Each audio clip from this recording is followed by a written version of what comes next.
Hey everybody, Trader Dave here. I just wanted to give everybody a weekly update here on what was a very volatile week. One thing I wanted to show you is that long-term chart of the SPY, which is the S&P 500 depository receipts, which is one of the main factors that we take a look at when we're looking at overall market direction for the long term. And I want you to see something here. This is a set of our indicators that we use to determine quite a few things. It's a very lengthy algorithm on different parameters that we take a look at on different time frames, and you can see that for the first time since December of 2012, we've got some red dots here, and the red dots, they're dark red dots, so that means that we were entering a mildly bearish time, and doesn't mean that the uptrend has been defeated because we're still in a long mode. But what it does mean is that we need to be cautious. So I actually look at this every single day, and I like to see where it's at on a daily basis. And if I get 8 days in a row on a monthly chart that it's a certain color like this, that chances are it's going to be that for the month or for quite a bit longer part of the month. So something just to be aware of. You can also see I've drawn some trend lines. This is from the March 2009 low all the way up to Friday, June 21st. And you can see that we've hit support here. That line was used as resistance on the way up, and it actually hit the top of that channel, and then I drew a support channel up here on the bottom as well, so that one thing to notice is that we have not closed below this trend line, which is actually quite important to note, but we are very close to it, and we've still got 5 trading days in June to go. So volatility is definitely picked up. I wanted to show you a quick chart on the volatility. This is actually daily volatility as measured by the volatility index, or the VIX. I've slapped a 9-day moving average, so you can see that the trend is actually going up, and several trend lines on the VIX have been broken on the way down.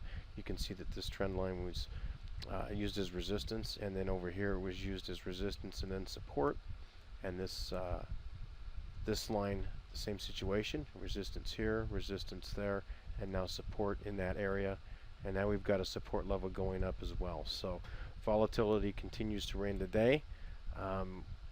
We just want to make sure that we're aware of what's going on. We'll keep everybody in touch. I know that this week could be very volatile. One thing that does got me a little concerned is that the S&P 500 did not close above 1600, 1605 area on Friday. That could be actually bad longer term. There were several support factors at that level. We broke that the day after the Fed had made their decision to possibly ease their quantitative easing, or QE. And that sent the market a little bit down, because the Federal Reserve has been propping this market up quite a bit because of their bond buying program and keeping interest rates very low, which means that if you want to make a return, you don't go to bonds, you go to stocks. So everybody was buying stocks, and it was going up.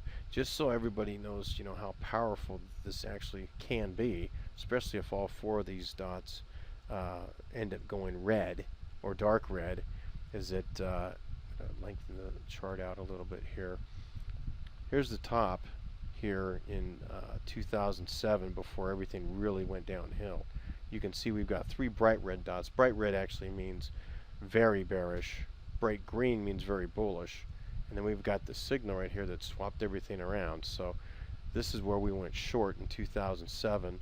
And then you can see that there were some updrafts where we wanted to lighten our positions on the shorts, and then they were confirmed again, so the market drove itself down. But you can see here when we started to change and we ended up with 4 dark greens, that was very close. Actually, some of these picked the exact bottom back in 2009.